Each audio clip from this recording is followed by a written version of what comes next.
Hola a todos y bienvenidos a un nuevo video en nuestro canal de Neurología Uniboyacá.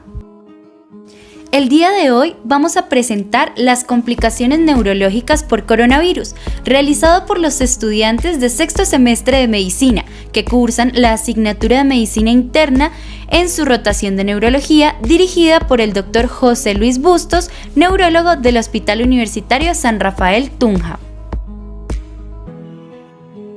Esta revisión está basada en el artículo Neurological Complications of Coronavirus and COVID-19, realizado por Francisco Carod y publicado en la Revista de Neurología 2020, en donde estudios clínicos y experimentales han demostrado que la familia de los coronavirus tienen cierto tropismo por el sistema nervioso central y donde hace referencia a 7 coronavirus que pueden infectar y contagiar al ser humano.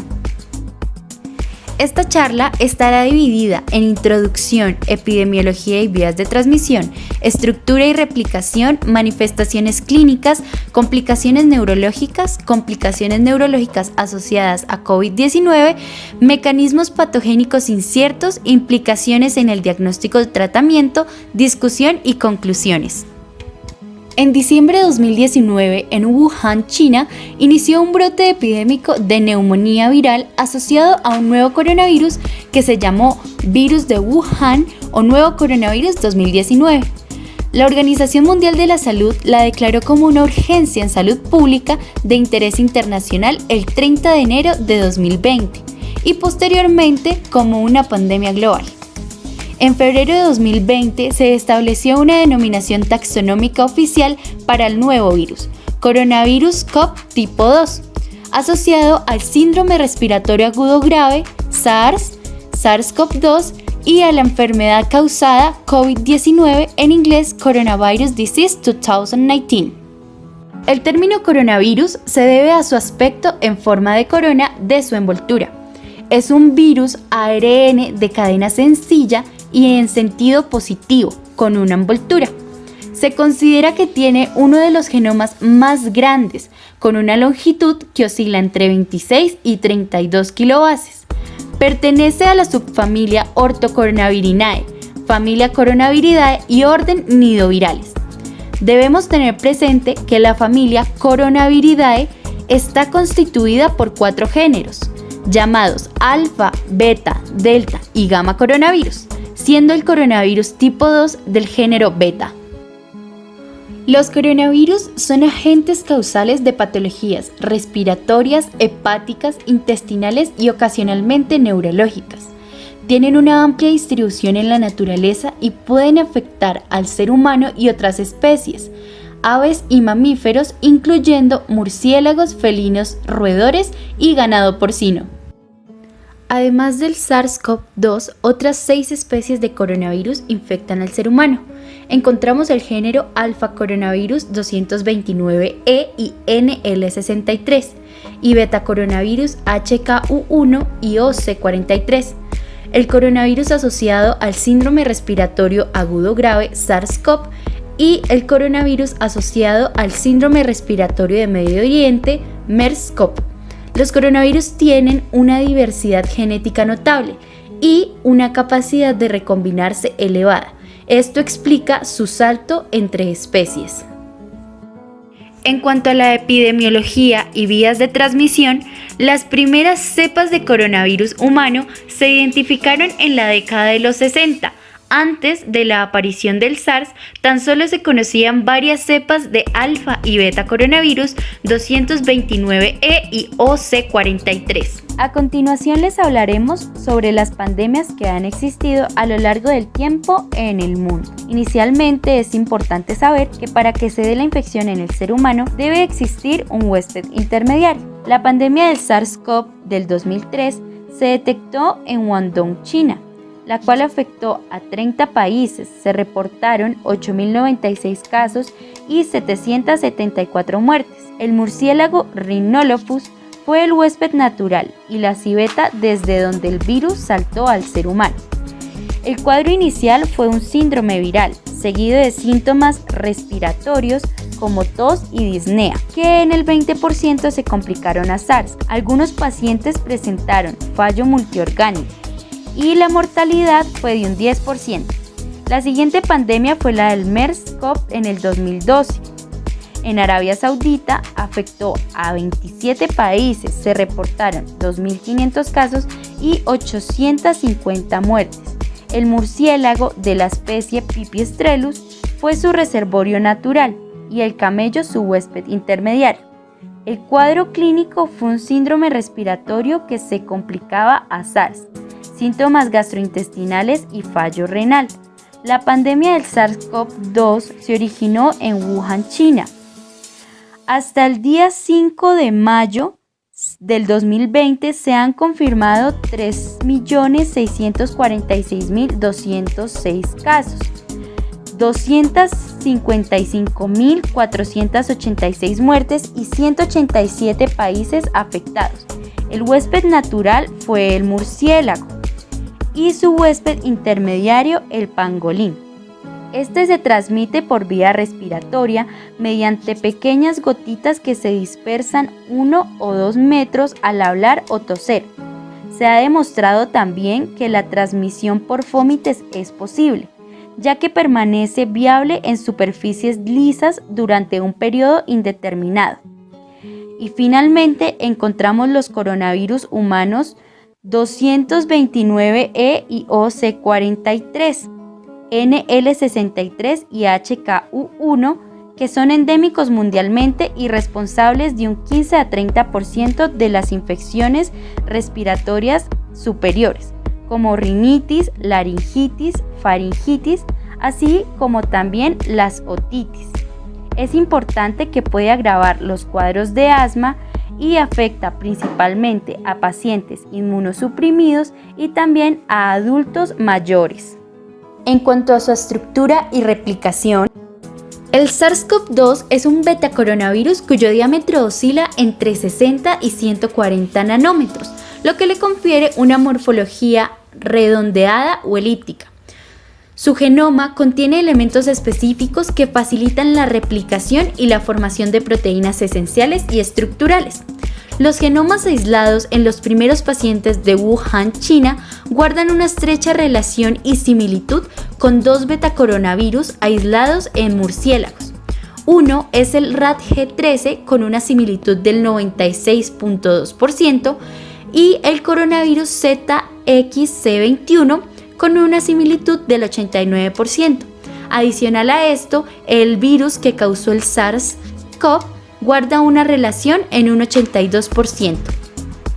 Su secuencia de ARN comprende 2 cordones, uno de inicio de la traducción y otro de terminación, que codifica 4 proteínas estructurales que son necesarias para el ensamblaje y la capacidad infecciosa del SARS-CoV-2, dentro de las cuales encontramos la proteína S, que está situada en la superficie externa de la envoltura y conforma una estructura tridimensional en el dominio que se liga al receptor de la célula huésped que facilita el anclaje del virus. Consta de 2 subunidades, S1 que determina el tropismo por el receptor específico y S2 que interviene en el proceso de fusión de la membrana celular y viral. La proteína M que ayuda al ensamblaje de las partículas virales y la proteína E que se involucran en el proceso del ciclo viral y la proteína N de la nucleocápside. Para hablar de su replicación, debemos conocer sobre el sistema renina-angiotensina-aldosterona, ya que el SARS-CoV-2 se fija al receptor de la enzima convertidora de angiotensina 2 e invade las células que expresan dicho receptor. Normalmente, ese sistema se activa con la liberación de angiotensinógeno por parte del hígado que se convierte en angiotensina 1 mediante la renina cuando el riñón detecta hipoperfusión renal. Posteriormente, la angiotensina 1 se convertirá en angiotensina 2 por acción de la enzima convertidora de angiotensina que se encuentra en el endotelio pulmonar y renal, la cual cumple una función a nivel cardiovascular haciendo retención de agua y sodio, aumentando la volemia y la presión arterial. Una vez realizado este proceso de angiotensina 2, mediante la acción de la enzima convertidora de angiotensina 2, se transformaría en angiotensina 1,7. En cambio de seguir el proceso normal en el cual la enzima convertidora de angiotensina 2 se une al receptor, es el virus el que toma su lugar mediante el residuo 394 de la glutamina del dominio que se liga al receptor.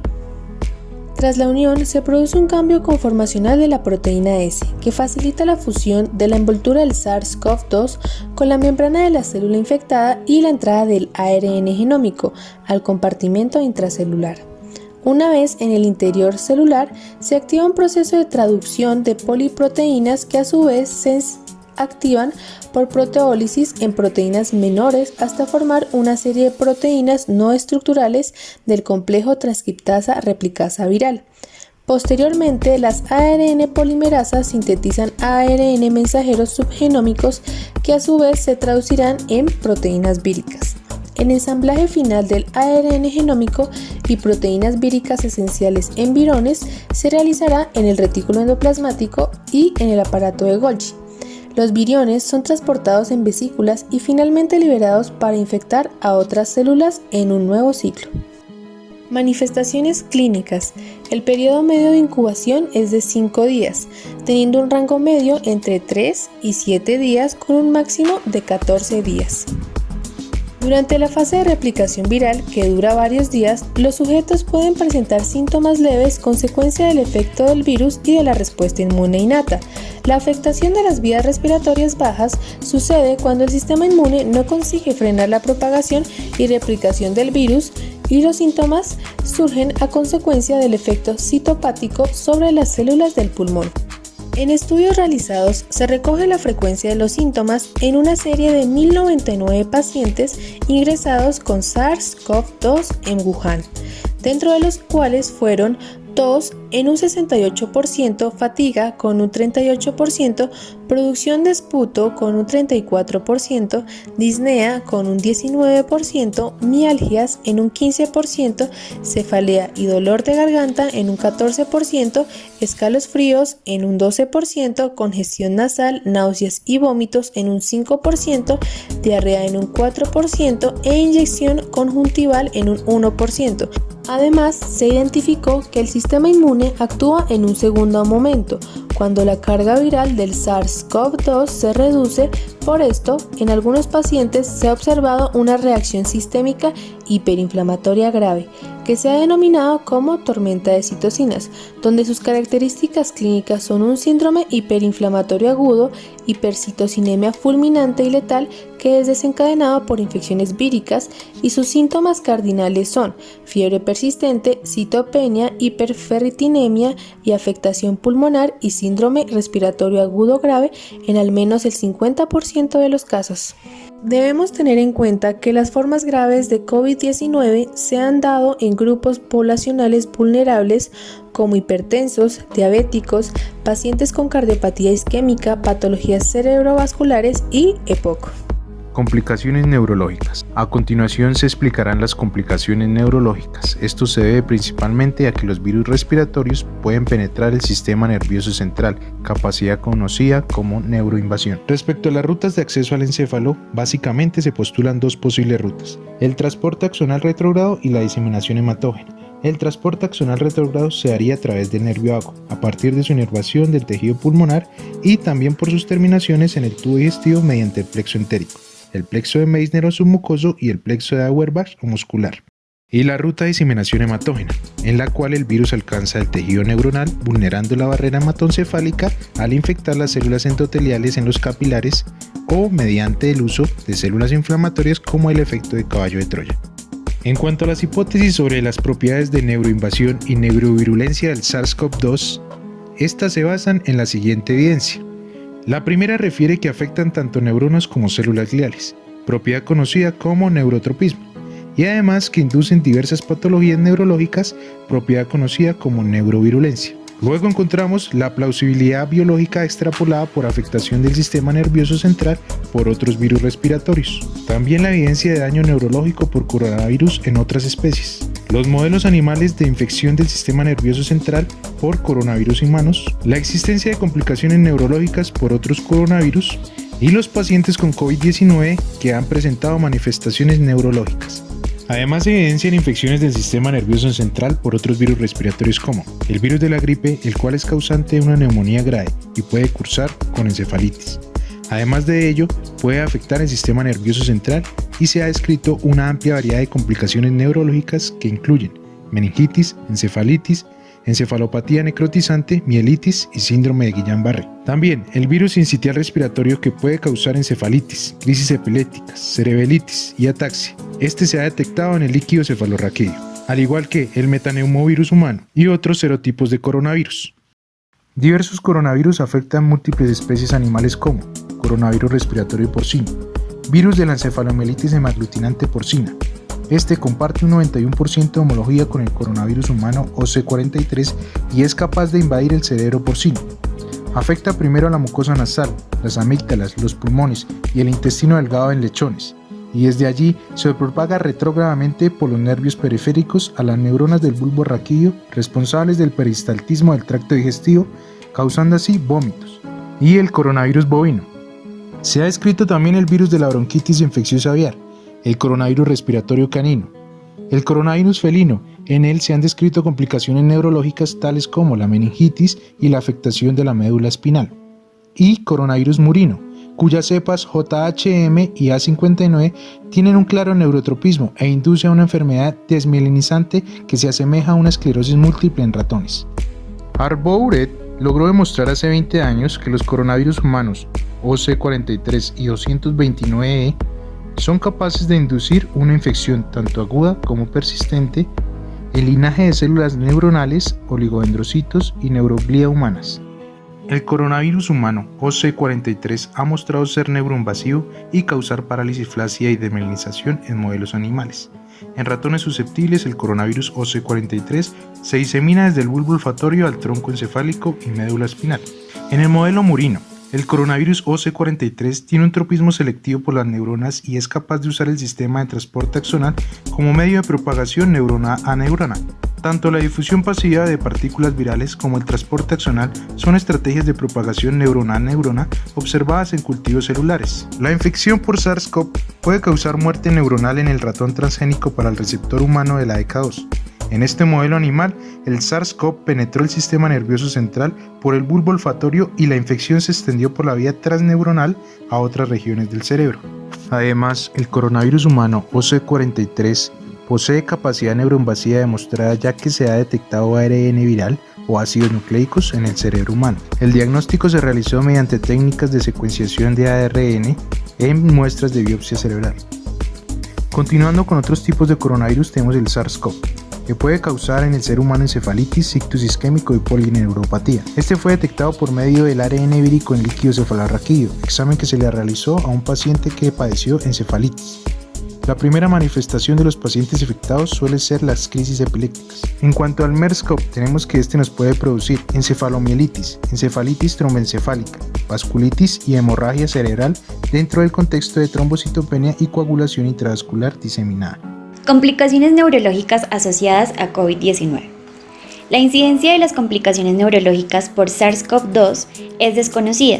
Los pacientes con COVID-19 grave tienen una mayor probabilidad de presentar síntomas neurológicos que aquellos que tienen formas leves. Estudios de necropsia han mostrado la presencia de edema cerebral y degeneración neuronal en pacientes fallecidos con COVID-19. Síntomas neurológicos inespecíficos y posiblemente de carácter sistémico. La presencia de cefalea, mialgia, mareo y fatiga son los síntomas inespecíficos más frecuentemente descritos.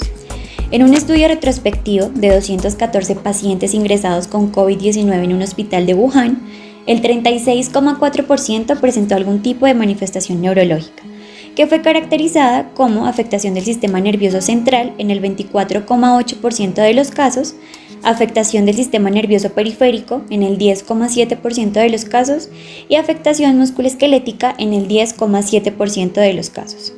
Los síntomas neurológicos más comunes fueron mareo en 36 casos, cefalea en 28 casos, hipogeusia en 12 casos e hiposmia en 5 casos. La cefalea es el síntoma más común de personas afectadas con COVID-19 en China y tenemos que la intensidad de esta se describe como leve aun cuando los detalles clínicos son incompletos. Trastornos del olfato y del gusto. La anosmia y secundariamente los trastornos del gusto parecen ser muy prevalentes en personas con COVID-19, incluso en ausencia de síntomas nasales, y pueden aparecer de manera súbita. La prevalencia de disfunción olfativa y gustativa se ha analizado en un registro de casos de 2 hospitales europeos, en donde se encontró que un 85,6% y un 88% de los pacientes reportaron trastornos del olfato y del gusto respectivamente. La disfunción olfativa fue síntoma inicial en el 12%, el 18% de los pacientes no presentaba rinorrea ni obstrucción nasal, pero en este subgrupo el 80% tenía anosmia o hiposmia. Encefalopatía. La encefalopatía es un síndrome de disfunción cerebral transitoria que se manifiesta como una afectación aguda o subaguda del nivel de conciencia.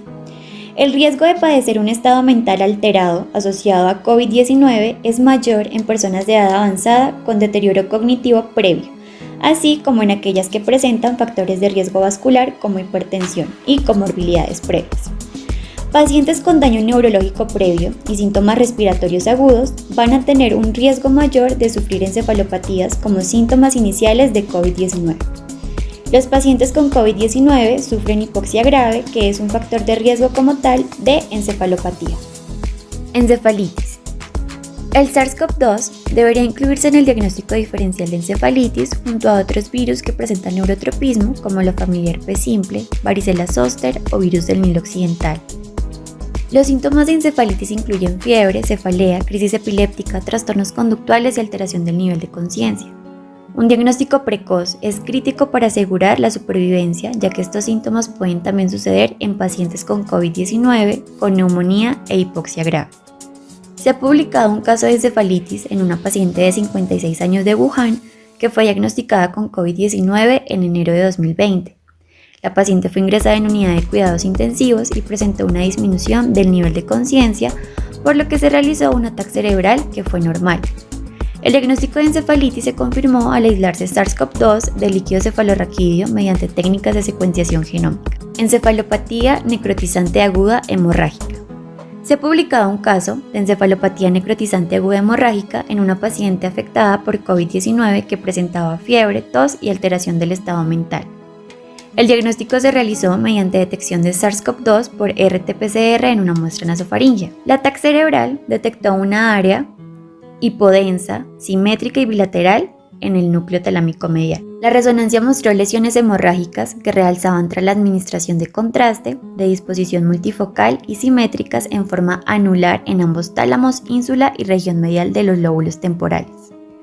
La encefalopatía necrotizante aguda, aun cuando es relativamente rara, es una complicación descrita en algunas infecciones víricas, incluyendo el virus de la influenza. Los autores postulan que su patogenia guardaría relación con el síndrome de la tormenta de citoquinas que se ha descrito por COVID-19. Síndrome de Guillain-Barré. Se ha descrito un caso de síndrome de Guillain-Barré asociado con la infección por SARS-CoV-2 en una paciente de 62 años que presentó debilidad motora en extremidades inferiores y síntomas clínicos de COVID-19 con fiebre y tos seca una semana después.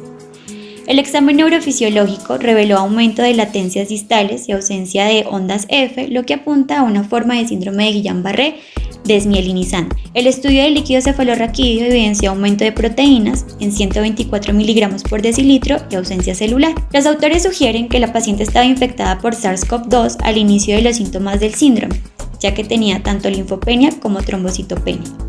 Sin embargo, no se puede excluir que la paciente haya presentado por coincidencia síntomas de COVID-19 y de síndrome de Guillain-Barré. Complicaciones cerebrovasculares. Los pacientes ancianos con factores de riesgo vascular parecen tener un riesgo mayor de presentar complicaciones cerebrovasculares cuando desarrollan COVID-19 que las personas más jóvenes sin comorbilidades. En un estudio retrospectivo de 221 pacientes con COVID-19 de Wuhan, se determinó que un 5% presentó ictus isquémico, un 0,5% trombosis cerebral de senos venosos y un 0,5% hemorragia cerebral. Los factores de riesgo de padecer un ictus como tal fueron edad avanzada, padecer COVID-19 grave, tener una historia previa de hipertensión, diabetes o enfermedad cerebrovascular o tener respuesta inflamatoria y procoagulante marcada.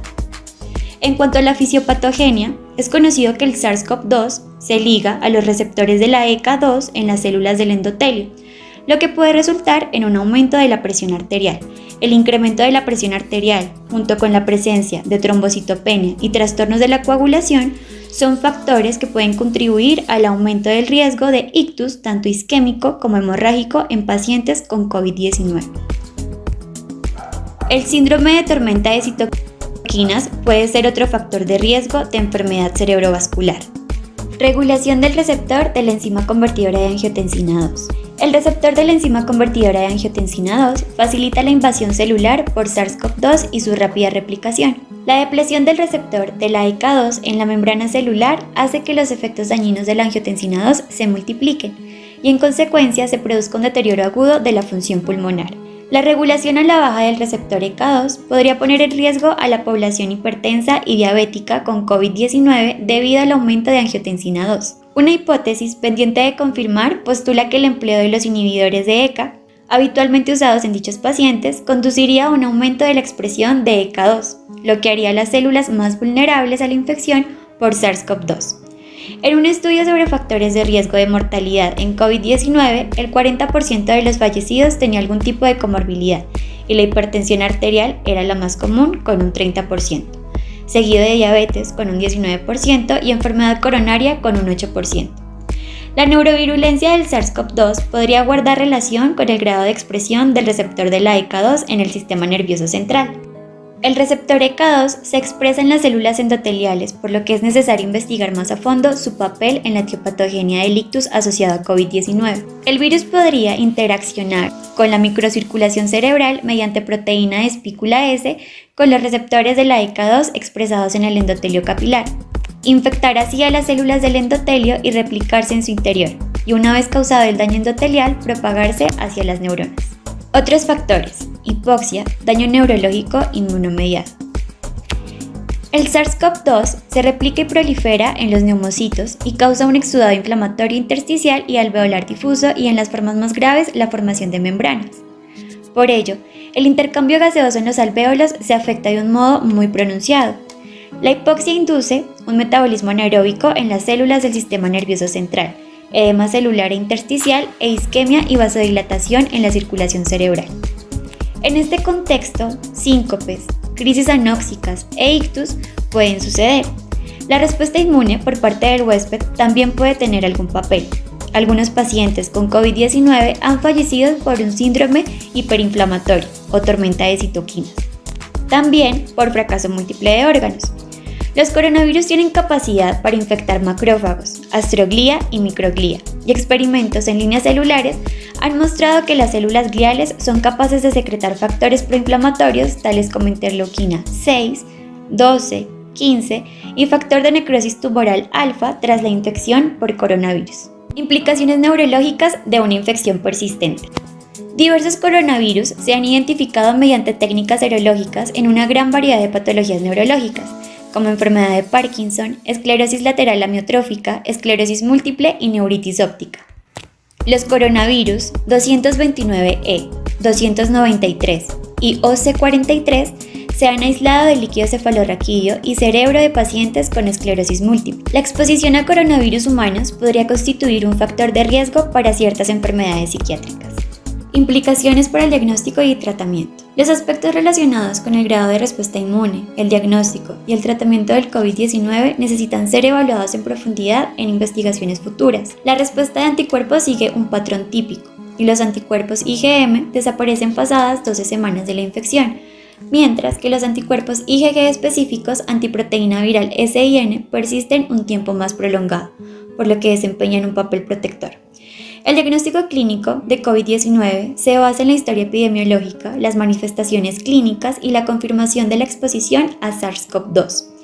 En el contexto actual, se debe plantear el diagnóstico de COVID-19 en toda persona que presente fiebre, tos seca, fatiga y disnea. La técnica RT-PCR en tiempo real y las técnicas de secuenciación genómica son las dos pruebas empleadas para confirmar el diagnóstico de COVID-19. En la actualidad, se están desarrollando sistemas de detección de antígenos virales y de anticuerpos. La sensibilidad de la técnica de ELISA IgG antiproteína N para el SARS-CoV fue de un 94,7% y superior a la de ELISA IgG anti-S con un 59,9%. En la actualidad, no existe un tratamiento antiviral que haya demostrado eficacia para curar el COVID-19. Análogos de la adenosina, como el remdesivir, que actúan sobre la polimerasa dependiente de ARN y bloquean la síntesis de ARN viral, son fármacos prometedores para tratar infecciones por virus ARN. Otros análogos de nucleótidos en proceso de evaluación son favipiravir, ribavirina y galidesivir. La cloroquina e hidroxicloroquina pueden inhibir efectivamente el SARS-CoV-2 in vitro. La eficacia de la terapia con suero de sujetos en fase de convalecencia rico en anticuerpos monoclonales específicos que se liguen al dominio unión receptor del SARS-CoV-2 y anticuerpos que bloqueen la acción de las interleuquinas inflamatorias también se están estudiando. La OMS ha iniciado el ensayo clínico Solidarity con el fin de evaluar la eficacia de diversos fármacos para tratar COVID-19. Finalmente, diversas vacunas están en fase de análisis e incluyen virus atenuados vivos, virus inactivados, uso de ADN recombinante y vacunas basadas en proteínas y subunidades específicas del SARS-CoV-2. Discusión. Las descripciones iniciales de personas que padecen COVID-19 y que presentan síntomas neurológicos plantean importantes cuestiones. En primer lugar, ¿cuáles son los mecanismos patogénicos que subyacen tras el daño neurológico? Si guardan relación con factores específicos del huésped a nivel individual o si bien se deben a factores asociados con neurovirulencia y neurotropismo del SARS-CoV-2.